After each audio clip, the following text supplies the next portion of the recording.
હાલો હાલો, કોણ? જય માતાજી. જય માતાજી. પેલા તો તમારો આભાર.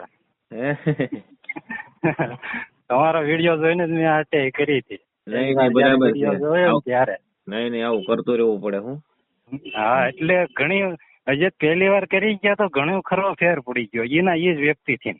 નહીં હજી તમે હજી આરટીઆઈ કરી ને હા, એ હજી સાદી સિમ્પલ કરી છે. હું હજી પણ મારે તો શું છે, પહેલી જ હતી સમજાણું. હજી તો મને આમાં કઈ લાંબુ ખબર નથી ને પેલો તમારા વિડીયો જોઈને જ મેં કર્યું હતું સમજાણું. હા, નહીં તમે તમારે હવે તમારે આનો જોબ હેરખો ન આપે ને હું મારી રીતે તમને એક પીડીએફ બનાવીને આપી, પછી તમે તમારે જોજો કેવી મંત્રી શું થાય એનું.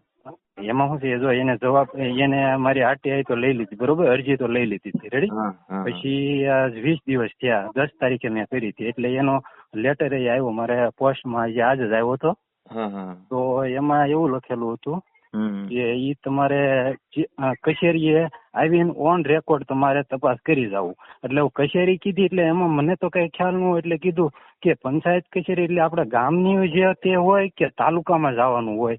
નહીં કોઈ ઉલ્લેખ નથી કરેલો એમાં. સમજે ગ્રામ પંચાયતમાં જવાનું. ઓકે બરોબર, તો ગ્રામ પંચાયતમાં જવાનું મારી લેશે. અને તમે જે મોકલું ને મને મુદ્દો 4 ની માહિતી વિસ્તૃત એમ કહેવાય પ્રમાણમાં હોવાથી આપેલી માહિતી મુદ્દો 1/4 નું જે રૂપમાં એમ કહેવાય કે રેકોર્ડમાં નિરીક્ષણ કરી જવું. તો આ તમે જે માહિતી માંગી ગામ સભાની જે આપણે બેઠક કઈ થઈ છે, કોણ કોણ હાજર હતા, ઈ સ્વરૂપમાં માંગેલ છે ને, એ દસ્તાવેજ તરીકે તમે માંગી છે પેપર વર્ક.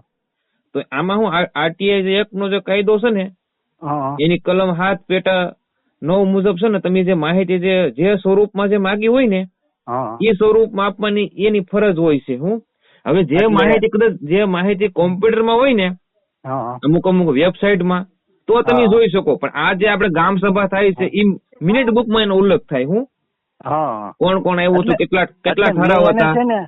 એટલે મેં એની પાસે ઈ જ માંગી હતી કે જે આપણે પેપરમાં જે ઓન પેપર હોય ને ઈ જ આપણે ગમે એને બતાવવું હોય, ગમે એને વસાવવું હોય તો આપણે વસાવી શકીએ. હવે એને નિરીક્ષણ કરવાનું કીધું છે તો આપણું કઈ મગજ કઈ કોમ્પ્યુટર તો છે ને સેવ કરી લેવી બધું.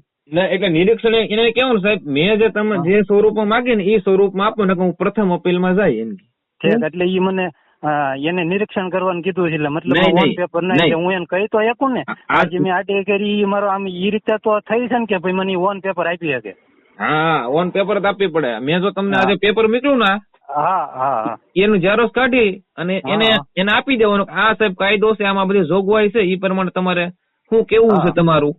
એમાં મુદ્દો જે આમાં 3 છે ને એમાં મેં લખે આપણે કલમ 7/9 મુજબ જે સ્વરૂપમાં માંગ્યું હોય ને એ સ્વરૂપમાં એને આપવાનું હોય. હા, એટલે મારે એ રીતે એનું ઓન પેપર જ જોતું હતું. હા, હું જો કદાચ પોલીસ સ્ટેશનમાં આરટીઆઈ કરું ને સીસીટીવી કેમેરા માટે, તો ઈ પોલીસ વાળાની ફરજ બને કે જે સ્વરૂપમાં માગી ને એને પેનડ્રાઈવ માં વિડીયો નાખીને મને આપવા પડે.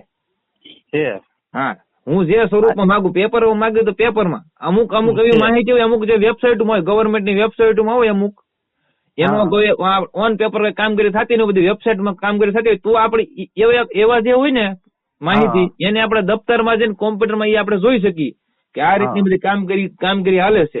આ તો પેપર વર્ક છે, આ ગામ સભાનું જે દસ્તાવેજ છે એમાં તમે જે સ્વરૂપ માંગે એ સ્વરૂપમાં તમે કહેવાનું. એમાં શું છે કે અમારા ગામમાં જે ગ્રામ સભા થાય ને એ હકીકતમાં આમ થતી નથી બરોબર. 2-5 જણા વ્યક્તિઓ હોય ને એ કરીને પછી એને જે પાસ કરવાનું એ પાસ કરી વાળા બરોબર.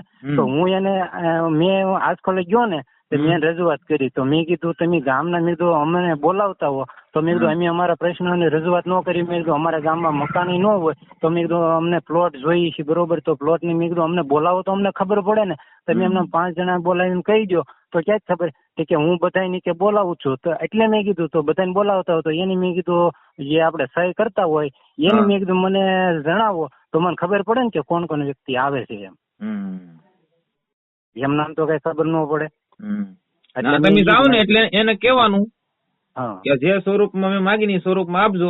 30 દિવસ પૂરા થાય પછી હું પ્રથમ અપીલ જાય. એટલે પ્રથમ અપીલ આટે એવું લાગે તો હું તમને આપણે તૈયાર કરી દઈ તમને. હા, કાંઈ વાંધો નહીં. મારે છે ને તમારી જેવા માણસનો આધાર જોઈએ. નહીં આપણે છે ને આપણે સત્ય પર હાલવા વાળા માણસ છીએ.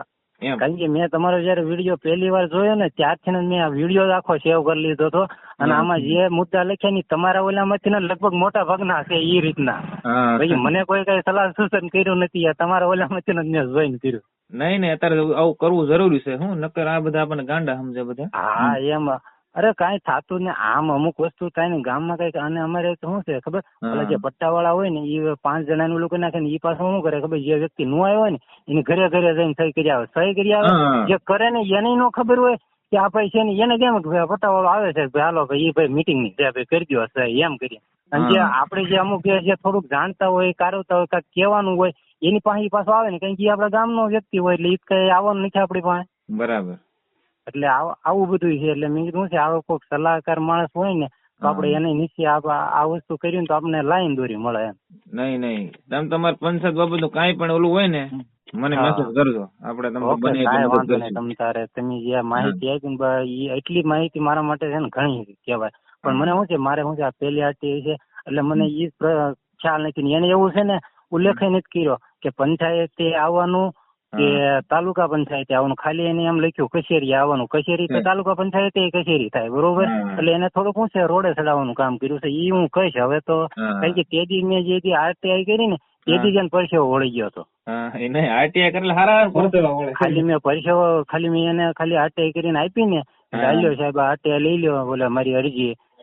ત્યાં તો તરત એને લઈ લીધી. એને મને પાણીનું પૂછ્યું, બોલો કે પાણી પીવું છે તમારી કે. નકર એ વ્યક્તિ એ પહેલી વાર જયારે હું ગયો ને તો ઈ ડાયરેક્ટ એમ કે તમે ક્યાં રહ્યો છો, તમારો વેરો લાવો. હજી એટલે ભાઈ મકાન નો જ નથી, મારે વેરો ક્યાંથી હોય. હા આવું જ બધું હાલે છે એમ. અને આજકાલ એટલું ખાલી ખાલી એટલી કરી ને કે સામે કે તમારે કે પાણી પીવું છે. ના હું મારા કામ હાટું આવ્યો, પાણી પીવા નથી આવ્યો.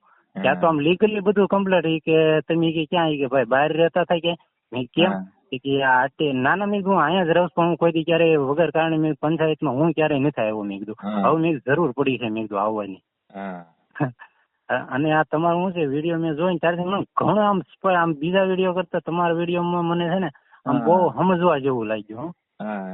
અને કામ થયું મારું એમાં. અને તમે જયારે પણ આરટીઆઈ કરો ને ત્યારે આ જે મેં આપ્યું ને આ જે પેપર તમને શું આપ્યું મોકલું ઈ એને જોડી દેવાનું. એટલે એના સૂચના માટે કે આ કાયદો છે, આ નિયમ છે, એમાં જોગવાઈ છે ને આ પ્રમાણે તમારે દેવાની હોય માહિતી. એટલે તમને આવી રીતે મેસેજ ન કરી વળતો જવાબ ન આપે. એમાં ખબર પડી જાય ને કે આ કાયદા પ્રમાણે અરજી તૈયાર કરેલી છે. એટલે અમુક અરજીમાં આપણે કલમો એનો ઉલ્લેખ ન કરીને એટલે એને એમ લાગે કે આની વધારે ખબર ન પડતી હોય. એટલે આપણે અરજી એ લોકો હલકામાં લઈ લઈ. હા ઈ તમે જે વિડીયોમાં લખ્યું હતું ને કે કલમ મુજબ લખવાનું, એટલે મેં તેને એમાં કલમ મુજબ જ લખેલું છે. એમાં ગયે જવાબ આવ્યો. એટલે કઈ વાંધો નહીં. એ હવે ઈ જયારે આવે એટલે મારે ઈ જ જાણવાનું હતું કે આપડે અહીંયા પંચાયત મંત્રી પાસે જવાનું ને એમ. મંત્રી પાસે જ હોય. હા એમ. એટલે મારે આપણે તાલુકામાં કર્યું હોય ને તો તાલુકા વાળા મંત્રી ને કહે આની માહિતી આપો તમે. એ નો આપો ને એટલે આપડે આ નો આપે એટલે પ્રથમ અપીલ માં જાય ને એટલે ટીડીઓ મંત્રી ભીમો કરશે કે આને માહિતી આપો. હા એટલે આ મારે શું છે પેલી હતી એટલે મને ખ્યાલ ન. હું તો કરીને ડાયરેક્ટ તાલુકામાં જઈને ટીડીઓ ને કહું ભાઈ હાલો મને આ તારીખે હાજર રહેવાનું કીધું હતું. એટલે પણ મને ખ્યાલ ન હોય કે ભાઈ ગ્રામ પંચાયતમાં જવાનું. એટલે હું તો તાલુકામાં જ જાઉં. બરોબર. કાંઈ વાંધો નહીં. તમે તારે જરૂર પડશે તો તમારે માણસ જરૂર સપોર્ટ હોય તો કેજો તમે તમારે. હા કાંઈ વાંધો નહીં. તમારું ગામ ગઢોલા જ છે ને? હા ગઢોલા ભાવનગર પાસે આવ્યો ગોપનાથ પાસે. હા એ બાજુ તો ક્યારે. તમારે કયો જિલ્લો પડ્યા? મારે અમરેલી જિલ્લાનું છેલ્લું ગામ આવે અમરેલી જિલ્લા. હા લાઠી તાલુકાનું ને અમરેલી જિલ્લાનું ભાવનગર. હા હજીરાધર ગામ ભાવનગર. તમારે છે ને ભાવનગર ની હદ નું છેલ્લું ગામ થાય અને અમારે અમરેલી જિલ્લાનું છેલ્લું ગામ. બે પાંચ ગામ થાય. સમજાય. અમારે ગારિયાધાર જોયેલું? ગારિયાધાર? હા ગારિયાધાર એકવાર આવેલો. આવેલા ને. હા ગારિયાધાર મારે 12 કિલોમીટર થાય મારા ગામથી. કાંઈ નહીં. હવે આ બાજુ આવો પાછા ફોન બોન કરી દીધો. ગારિયાધાર ડિસ્ટ્રિક્ટ માં આવો તો. આભાર તમારો બહુ.